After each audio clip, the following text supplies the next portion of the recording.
And I thought to myself, I've been around a while, but I haven't been around that long, that there's somebody that's better at this than I am. And I want to bring up to the podium current broadcaster, Twins legend Dick Bramer, to tell a few stories about these guys. So welcome, Dick. Thank you, Dustin, and I am privileged to be a part of what has to be one of the most joyous days in Twins history. As Dustin said, not one but two Hall of Famers. The Twins Hall of Fame class growing from 4 to 6, and we're just thrilled to death.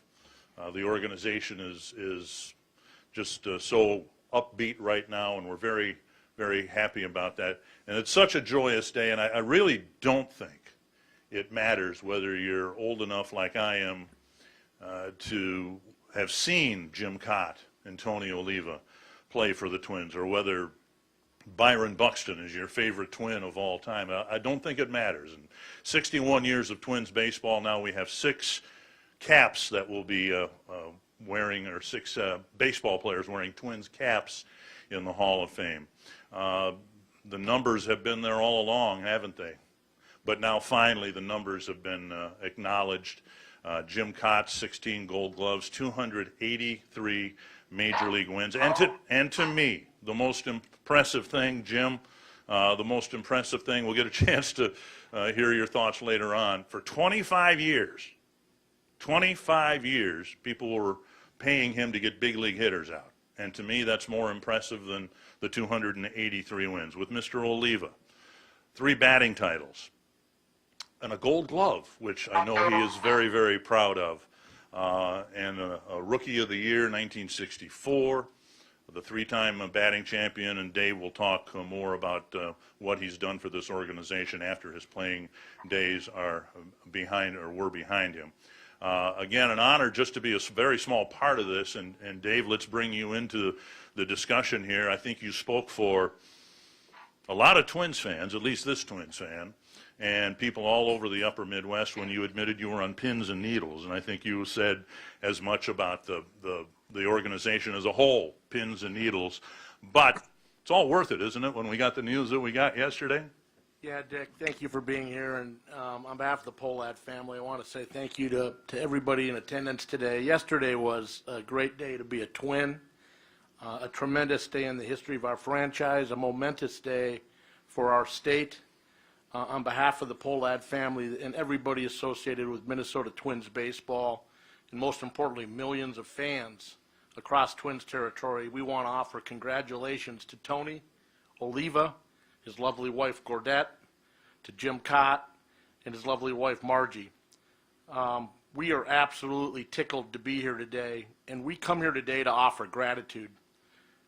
Thank you to Tony and Jim for setting the standard for on-field excellence. Thank you to Tony and Jim for demonstrating class and professionalism at every turn. It's pretty simple. When you treat people the way these men treat people, they're beloved. Thank you to Tony and Jim for your contributions to our game.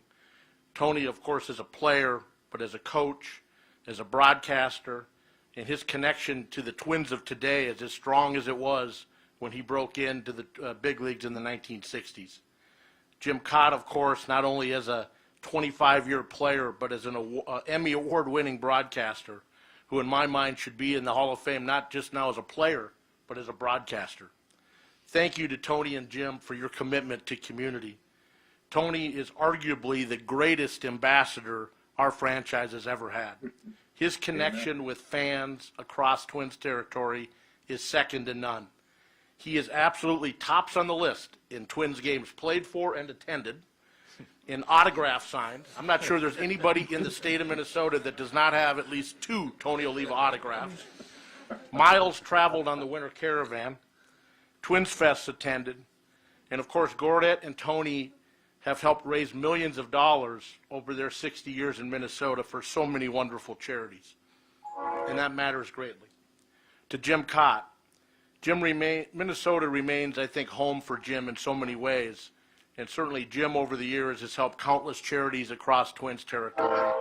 And, you know, a lot of people don't know this, but Jim Kaat played an absolutely critical role in founding the Bob Ellison Ataxia Research Center at the University of Minnesota, an organization that we continue in this market through a partnership with the baseball writers and the Minnesota Twins to raise dollars for a tremendous cause in celebrating Bob Ellison's legacy. The Twins could not be more proud to have these two men sporting our beloved TC on their caps in Cooperstown. In our view, both Tony and Jim have been a Hall of Famers for a long, long time. But yesterday's news gives us all an excuse to throw a really big party in Cooperstown in July. And in the weeks and months to come, we will be sharing more news about how fans can get involved and how we, the Minnesota Twins, will be celebrating Tony and Jim, not just here at Target Field, but in Cooperstown. Congratulations, men. Richly deserved. We're incredibly proud. Dick. Thank you, Dave. Well, I'm here, guys. I'm a little late. It's just an example of the magnitude of this event. There are 74 living Hall of Famers, and we believe we have 6 of them who will be a part of this, including the 2 newest members of the Baseball Hall of Fame, Tony and Jim. But I believe we have, well, I know we have Mr. Blyleven, if we want to switch to him, and Bert, and there's Mr. Carew. We're going to have words from him. Bert, you know, regularly on the broadcast, you pointed out that you had a wonderful pitching culture that you joined in 1970, and you mentioned Jim Perry and certainly Jim Kaat. And I'm wondering, the great Hall of Fame career that you had, how much Jim might have helped you along your way, and your thoughts about your left-handed partner getting into the Hall of Fame. Well, first of all, we just got home from Orlando. I had the opportunity to vote on both committees, the early days and then also the golden days of baseball. And I can't be more proud of Tony Oliva and Jim Kaat. You know, when I came up at a very young age, you're looking for mentors to kind of guide you how to become a major league pitcher. And Jim Kaat, I tell you what, fellow Dutchman, he took me like a younger brother, and I thanked him over and over and over. Kitty, you know I have. I love you, and I'm so happy that you are where you belong, and that's in the Cooperstown and in the Baseball Hall of Fame. Thank you, Bert. Appreciate that.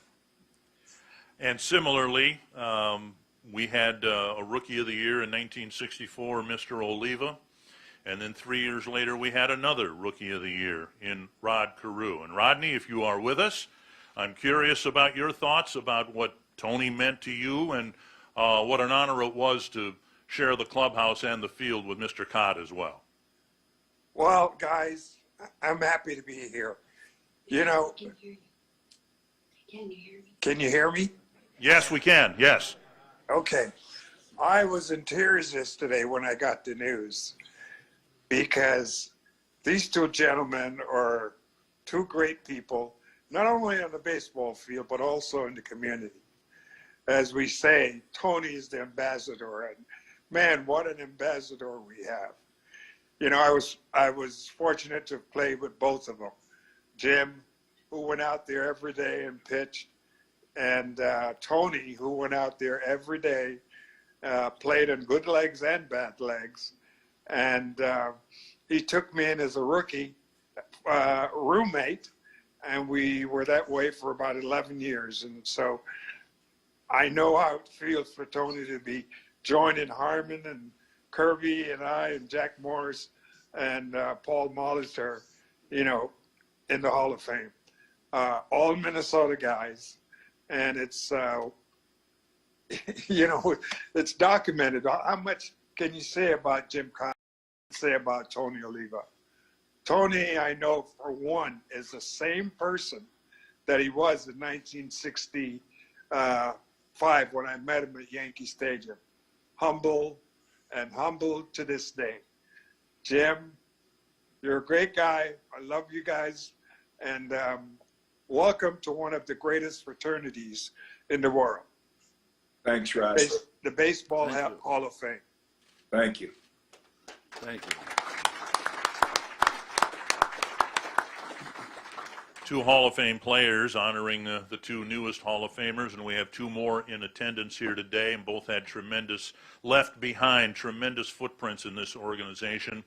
And Jack Morris knows all about having to wait a little bit longer than he would have liked to get into the Baseball Hall of Fame. But Jack, why don't you come up, if you would, and express your thoughts to these two gentlemen about your feelings about them joining you in Cooperstown this summer. Well, Tony and Jim, like probably every Twins fan that was watching the announcement yesterday, I almost jumped through the ceiling and didn't shed tears, but just smiled. And the grin hasn't stopped. I'm so happy for both of you. As a kid growing up in the Minnesota community, you know, the dream to play for the Twins someday had a lot to do with both you gentlemen. And the way you carried yourself, the way you led by example on the field, and to get to know you as human beings off the field is as rewarding, if not more rewarding for me. So I'll keep it short and simple. I'm just proud as heck. I'm so happy for you. It's so overdue for both of you guys, and welcome to our club. Like Rod just said, it's a great fraternity. I'm not sure it's going to change your lives that much because you're already where you're supposed to be. So congratulations to both you guys. Thank you. Thank you.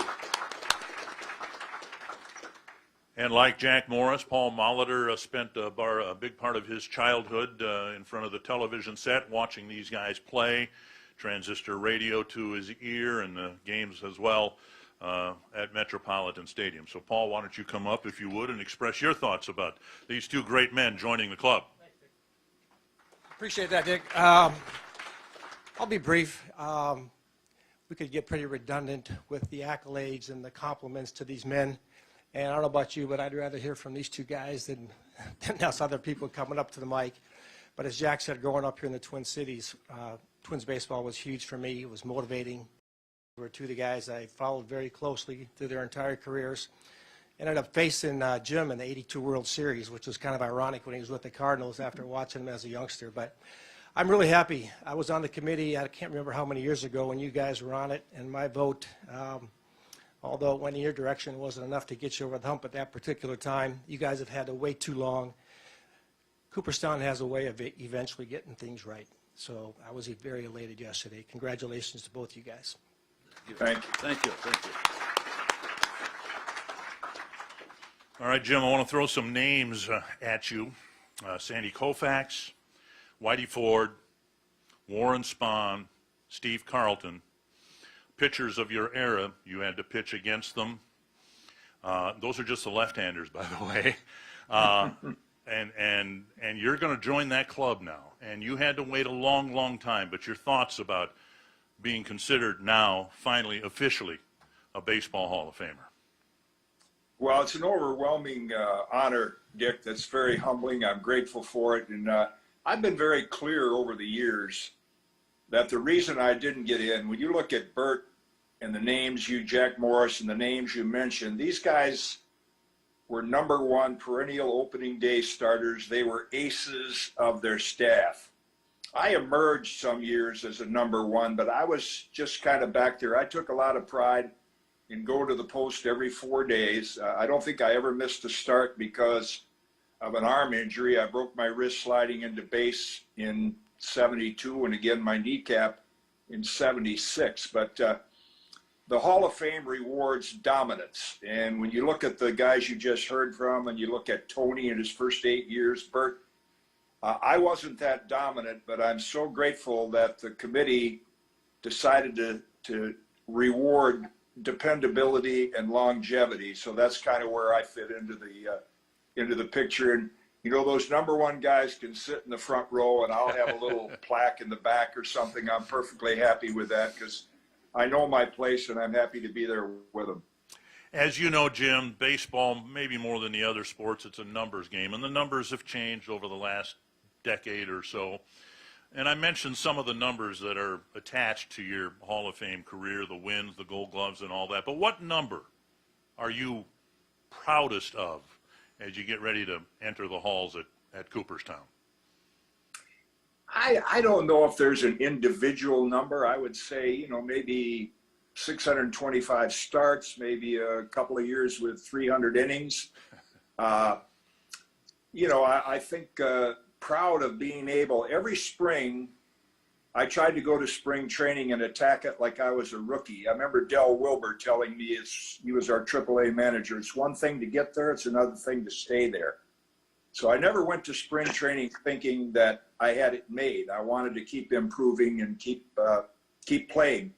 And then when Whitey Herzog asked me to be the lefty guy out of the bullpen in the 80s, and we ended up winning the World Series, that's still a record of minutia that I hold. The longest period of time between World Series appearances, 65, we lost in 7. 82, we won in 7. What Molly didn't point out is that in game 1, when they shellacked us, I think he still has the record. He got 5 hits in that game, and one of them was off me, I think, in the 8th or 9th inning. But the longevity, the dependability, the two things that stick out as thrills really were seeing, and Molly would have to close his ears, when Bruce Sutter threw a fastball past Gorman Thomas in game 7 with 2 out to end the 1982 World Series, and we're world champions. That's about as big a thrill as you can get. Far surpasses individual thrills. I enjoyed being on the mound when we beat the Senators 2-1 to win the American League pennant, for the first pennant for the Twins. And my soon-to-be good buddy struck out for the last out, Don Zimmer. That's an individual thing that was kind of a kick. But the team honors and the longevity and the dependability. I remember signing Sam Mealy said, would you sign a picture for me? This was maybe about a year before he passed away. And so I mailed a picture to his daughter, and I said, Sam, thanks for giving me the ball every 4 days. Because it takes a manager that has confidence in you to give him the ball every 4 days. And he sent back and he said, it was a pleasure to give you the ball every 4 days. So I took a lot of pride in that, and that's very satisfying to have a manager that says, hey, we depend on you. We know what you're going to get, what we're going to get out of you. And that's kind of it. That's what really sticks out as my enjoyment in the game. Jim, I'm sure you don't remember this, but you and I first met in Cooperstown in 1984. I was there. My broadcast partner at the time, Harmon Killebrew, was being inducted, and that's where you and I first had a chance to meet one another.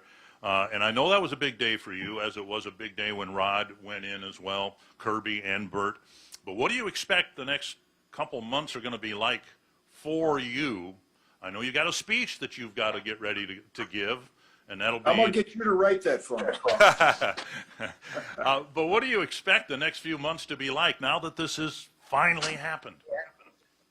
I have no idea. I think Betsy called me during the week and said, what would your reaction be? I said, I really can't answer that until I have to react, which I finally got the phone call from Jane Clark, and it was a very emotional time. So I really don't know what they're going to be. I know I want to hold up this picture. I don't know if you can get it or see it, but that is my dad standing in front of the museum in 1947 when he drove from Zeeland, Michigan to see Lefty Grove inducted into the Hall of Fame. That's the first baseball star I heard of.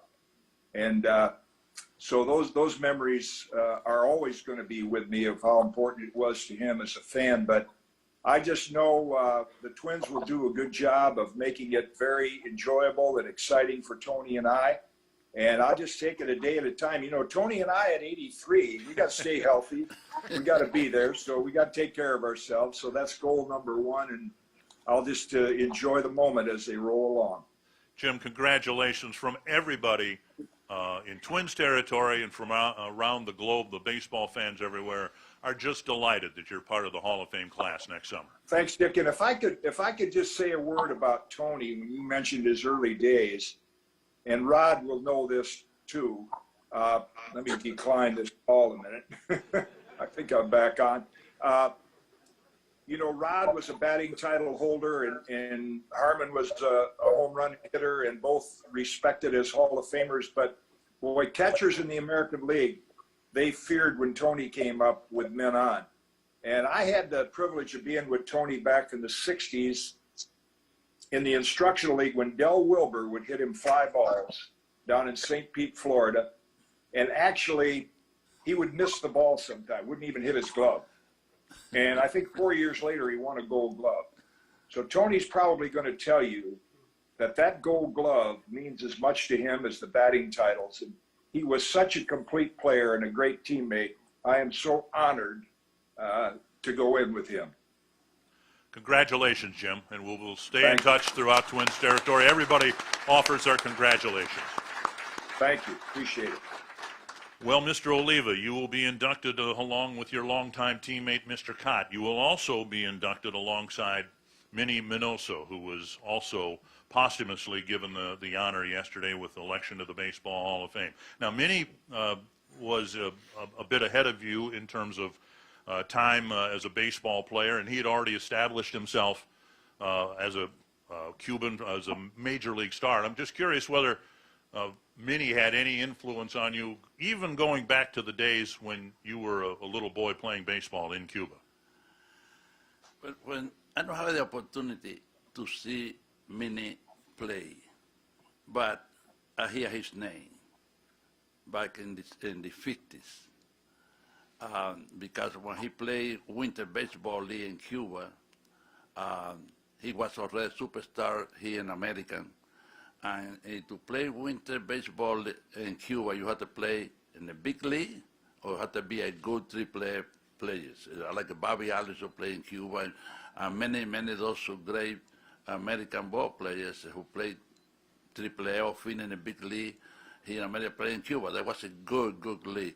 And Minnie Miñoso, in those days, he was like, for us, it's like Jackie Robinson here in America, who was the first black players who played in the big league. Well, Miñoso was the first black player because he was black. I like, it's not a little black. He was a black player. You know?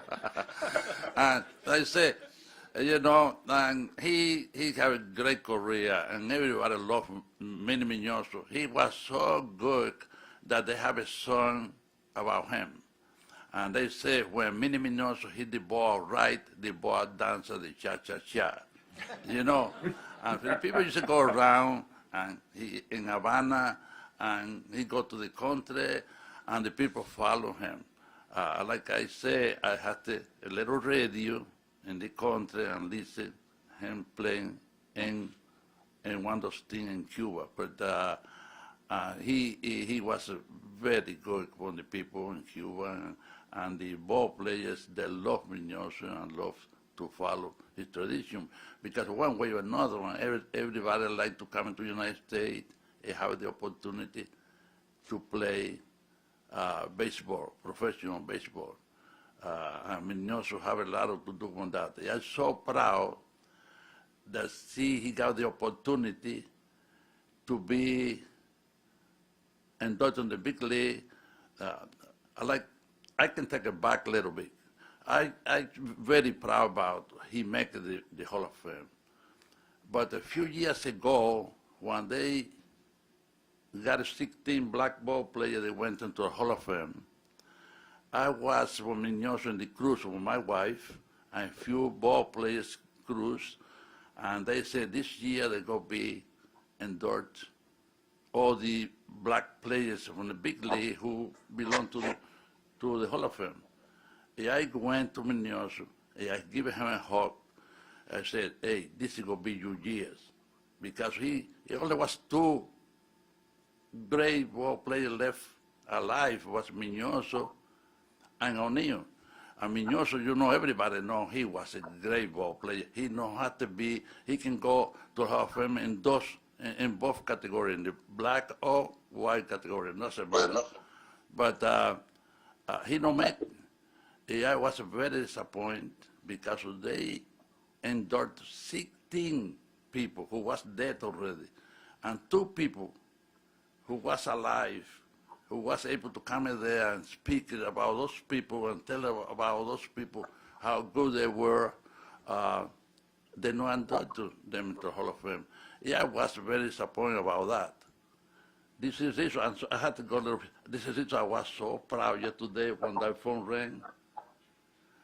Yeah, I was already, you know, we don't have too much time, you know.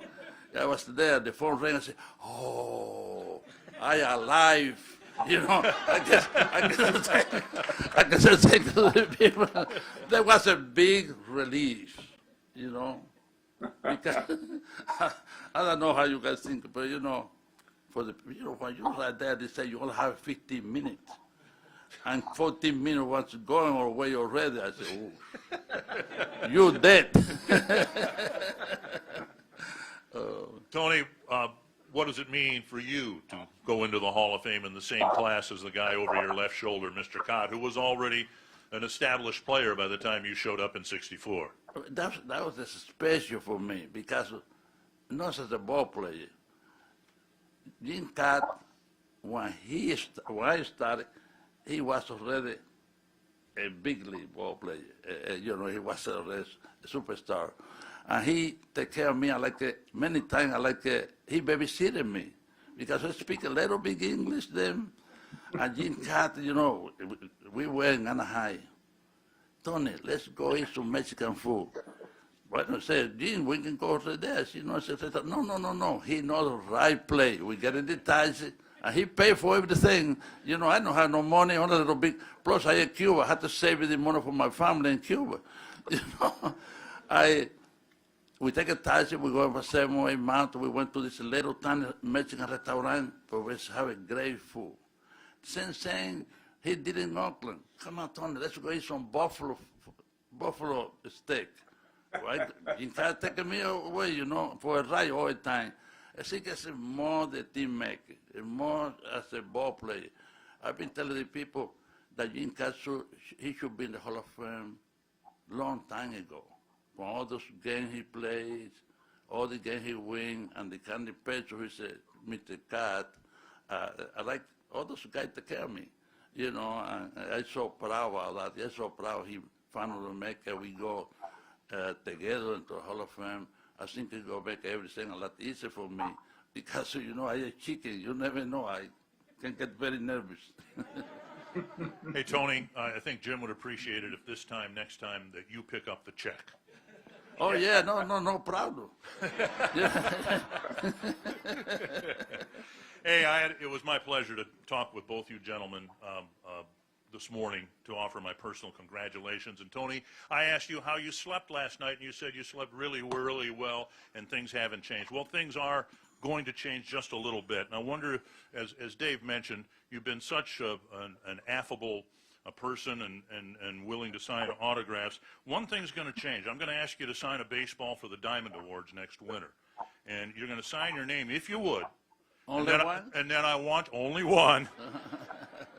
And then I want you to put HOF 2022. So that's going to change for you. So let me bring a baseball over. How you spell it out? HOF.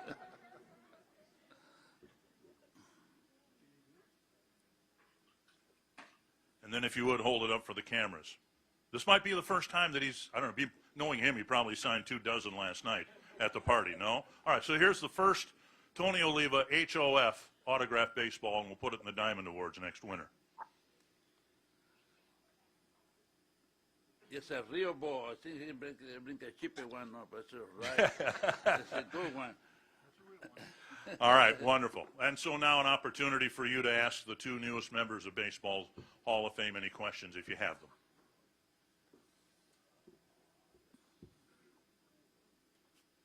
No questions? Yes, Charles. For both Tony and Jim, congratulations. But there was other players that didn't get in, like Dick Allen and John Wesley, Donaldson. And can you speak about just the fact that there's so many players that has not yet got in that should have got in, like you have, and if they're going to ever get a chance to get in? Well, I'd be happy to address that. I had a very sweet conversation this morning with Willa Allen, the widow of Dick Allen. When I got traded to Chicago, Dick and I bonded so close because he learned the game from Gene Mock. He played the game the right way, hit it to man on second, no outs. He probably could have hit it 500 feet. He's hit the ball the other way. And he soon learned that I approached the game even though I was a pitcher like a baseball player. You know, you want to run the bases, you want to hit. Of course, the DH came in, but we really became close, and Dick has come close. My ultimate goal was to go in with Tony and Dick, and I think, you know, the committee's able to vote for 4, and I'm sure they're on the fence with that 4th. You know, we're so fortunate we had Bert there, and Mike Schmidt, and Ozzie, you know, Joe Torre. So I'm sure Dick will get in. And I talk to Willa frequently, and I sure hope he does, because Dick, I could tell you stories for the next hour about the legendary things that Dick Allen could do. If you have time, you know, that famous picture on the cover of Sports Illustrated when he had his hard hat, he was always smoking a heater. He had a heater in his mouth in Sports Illustrated, and so he'd walk in the clubhouse, and 8 o'clock game, he didn't take batting practice. He'd walk in about 20 after 7. I'd be the pitcher. I'd sit in front of my locker. Dick say, "Old timer, who we playing?" I'd say, "We're playing Oakland." "Who's pitching?" "Vida Blue." "Oh, I got to dial it up a notch." And he would go out there, and the wind would be blowing in, and we'd say, "Well, nobody's hitting one out of here today," and Dick would drive a hole in the wind. I mean, he just did legendary things on the field, and I hope I'm around for the next 5-year cycle when Dick gets in, because he certainly deserves it. Phil? Hi, congratulations to both of you. Tony and Jim, I'm wondering, the game has changed so much, and you have spent the last 40 years watching it pretty closely. How do you think a 25-year-old Tony Oliva would play today? What kind of player would you be? And the same for what kind of pitcher would a 25-year-old Jim Kaat be in today's game? Go ahead, Tony. Well, it's hard to say because I don't have the opportunity to play today. That was 25 years ago. I said, how long? It's a long time ago. That's about 50 years or maybe more. 60. Oh, 60 years. Oh, 60 years. You see, I lost track. But, you know, I think really, for me, I think like a Cuban, baseball is the same. The only thing we try to change the game a little bit. But you still have to throw the ball, hit the ball, catch the ball, do all this little thing. Now all the others, the thing that we do is like we in the 2000 era, you know, we play a little bit the game different. The kind of game that we used to play in the 60s and the 70s, that I play, you don't see that kind of baseball no more. Because we play like, I say like animal. We play tough, hard. Now they don't allow you to if you have a chance to break the double play in those days, you try to do it, no matter what. You try to break the double play. This way, as if you can get it out and you can win the ball game. Today, if you do that, you know, you maybe get fined or something, or it's interference. In the home place, if you see a lot of this tape, if you see that Pete Rose coming to you and you're in the home plate, you better start running, or he killing you. Or in second base, this is the way they used to play. Now it's different. You play, you know, take care better of the ball players, and do a lot of stuff different, and you have to get used to. I don't like it to watch when they have that switch, you know, like if it's Hamon Calibro hitting, I can understand that. If you say, hey, we switch it, but not have to be Hamon Calibro, have to be anybody. Sometimes if you're right-handed, everybody goes this way. If you're left-handed, everybody goes this way. Many times the guys, if you got a smart hitting, they try to hit the ball at opposite field or make a second and third, and this guy score. I think it's very hard sometimes for the pitcher, sometimes where you make a good pitch and the guy get a base hit. But it's the way we play today, and we have to get used to. It's hard sometimes for the old-fashioned like me to watch it and see sometimes a routine, little ground ball go through, or see a hitter not take advantage of the situation. That makes me more mad. When I see a hitter, it says, man in third or man in second, if you have a little routine ground ball, this is the way you can win the ball game, and you know, try it. This is the part I don't understand, you know. And the people asking me, I go take a one and say, you know, the people asking me, a lot of questions sometimes. One thing that Jim Kaat said not too long ago, I take a pride in myself when I play the game. I know the ball players take a lot of pride, but in order to work hard, you have to work smart. You know, I was the worst fielder you ever can watch. I used to sit down on the ground, the ball go through my leg. You know, my first year, okay, I don't play that much baseball in Cuba, but my first year, but 4 years later, I win the Golden Glove. Because I know I watch Alkaline play, I watch those big league play, and we have some coaches to work on me very hard. It's not only me, the coaches work on me. They will be, you know, that Jack McKean and many coaches work on me very hard. I develop myself because I want to be better. I don't want to be only a hitter. Because since I left Cuba, I don't know what, because I never played hard baseball, but I know I can hit. My little brother was 7 years old. I used to throw balls to me and get to the wall. You know, I get to be so good hitting, no matter what you throw, I go hit it. And that was, I worked, I know what I had to do to get better. Jim, you want to address that one? I can't imagine Tony being into launch angle and exit velocity. You know, because what was so good about Tony is the pitcher would get him 0-2 and we'd say he doesn't know it, but he's in trouble because Tony in Cuba hit all those wadded up papers that broke along like breaking balls. But as a pitcher, I've often told Johan Santana, I said, I wish I would have had your changeup in Game 7 of the 1965 World Series. And I think if I were pitching today, when I look at the way the pitching patterns are, I'd like to throw low and slow as often as I could. And, you know, nowadays, even in batting practice, they move the machine up and hitters hit from like 40 feet to make believe it's 95 miles an hour. So, you know, sometimes low and slow is better than high and hard. But it would be interesting to play. But I think if we grew up in the era that these young players grew up in and were subject to some of the horrible things that they go through as little leaguers and amateur players.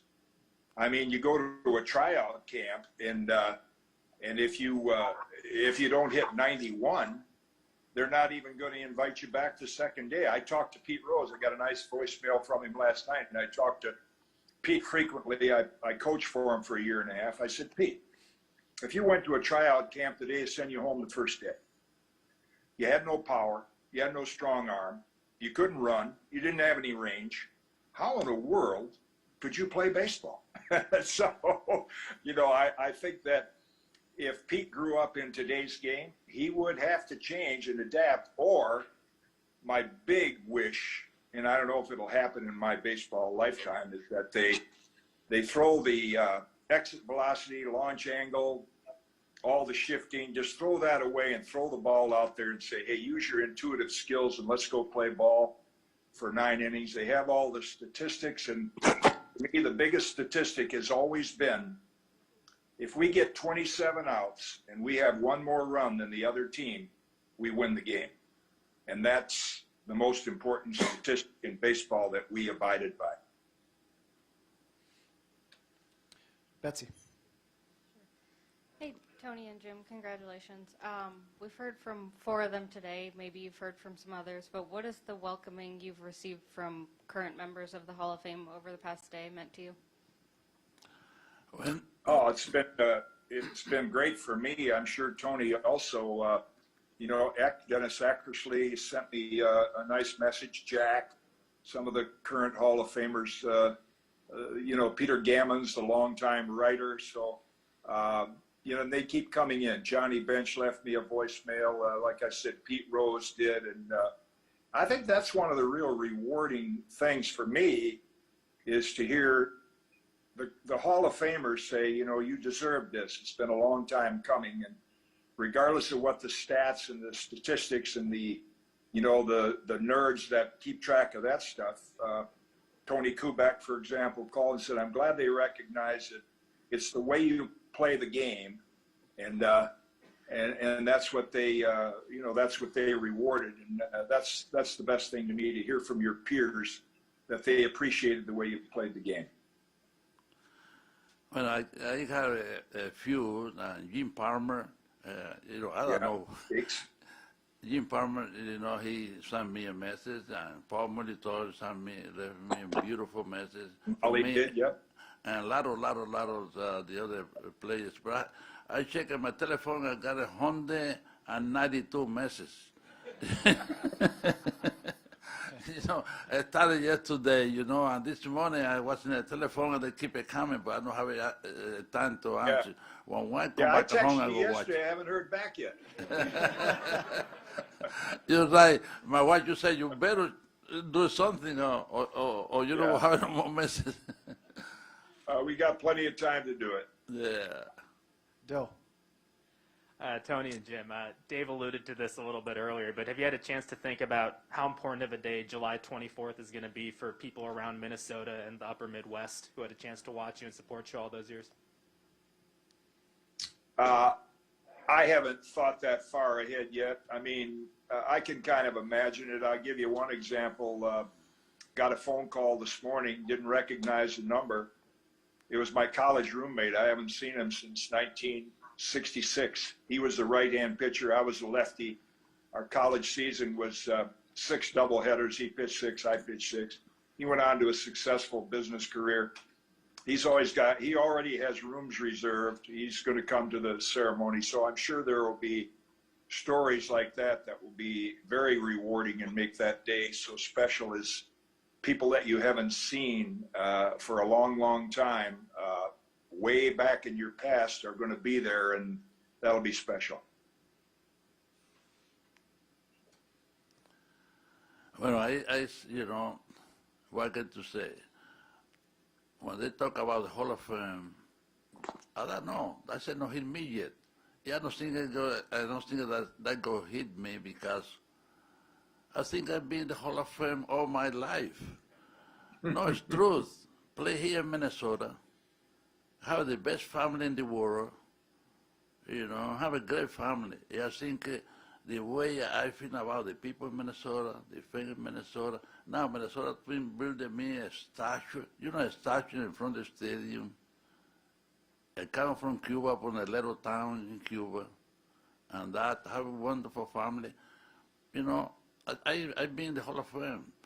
Plus, I've been from the, you know, Captain Griffith organization, and later couple organization, over 60 years. I'm feeling very good about. Yeah, I don't think I got to another about. The only thing is that now they call me Hall of Fame. It's nice. It's nice to be in this group. But I think for me, I've been in that group for a long time. To be here in Minnesota and got those great people around me, my family, and that is what this is more important for me. Is there one more question? Here, Joe? Congrats to both of you, Jim and Tony. Because you had to wait so long, I'm sure you lost some people you'd love to share this moment with. Besides your parents, is there somebody that you're sitting here today because of, you wish you could thank? Well, yeah, there's a couple for me. I still have a hole in my heart, and I will for the rest of my life, is that my 55-year-old healthy daughter, Jill, was diagnosed with neuroendocrine cancer about a year ago, a little over a year ago, and she passed away in March. My late wife, Mary Ann, was such a supporter. So, but that's the things at 83 that, you know you're not going to be able to share those with a lot of people that are older than you, but in particular case with my daughter, because we were close. She was a great supporter, and I'm sure you know, my son-in-law and my 3 grandkids from of Jill, they'll be there, and we'll have some sentimental times thinking about her. For me, you know, I come from Cuba, and my parents never they have the opportunity to see me play, or my brothers. And now I have brothers who live here in Minneapolis. But the guy one guy who's a sponsor for me to be here, Roberto Fernandez Tapene, who's the guy who taken me to see your camp there when he signed me. He passed away like the last years. He was 91 years old when he passed away. That was one person that, man, I'd like him to be around, to be able to share this moment, because I just think he was the best scout in the world. He signed me, only me. He in the Hall of Fame, you know what I mean? Oh, for one, he hit a thousand, it's unbelievable. And there's another guy, there's some guy here, maybe know him, Rigoberto Mendoza. He's here, he's alive, he's 87 years old. He saved my career because Minnesota Twin or Washington Center, I don't know what, in 1961 in the spring training, I got released. That was the Bahia Peak in Cuba. And I left 10 days before from Cuba, Mexico, United States. When I get to spring training, only 2 things was left. And after 3 days, they let me go. When they release you, you should come back home. You should go home. But since they don't have enough transportation to come back home, they had to keep me back. They sent me to Charlotte. This is where Rigoberto Mendoza was there. He took care of me like his little brother. And he went to see the general manager of Charlotte Ball Club, Fieldhouse. He tell Fieldhouse how good ball player I was. He lied a little bit about because I'm from Cuba. He only seen me play maybe 1 time or 2, but he know that I would like to play ball.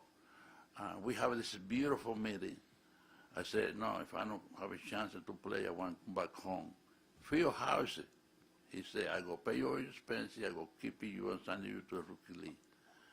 And this is why I started.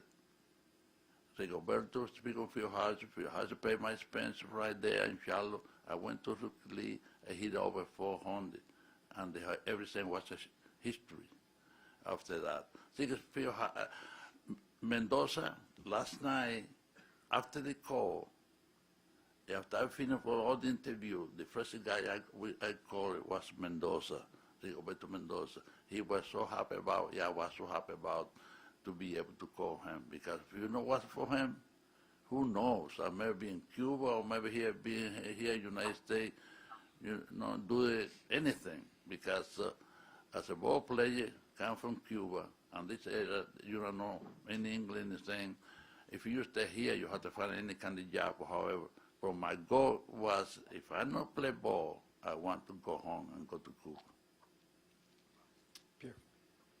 Tony, If I could tag that line for Tony, Minnie Mendoza, we called her the Cuban Godfather. He took care of so many. You know, when we first became twins, we had the TC logo on our cap. And it used to be W. And when we went around to stadiums like Detroit, that was strange. So what's TC stand for? And we would say 20 Cubans.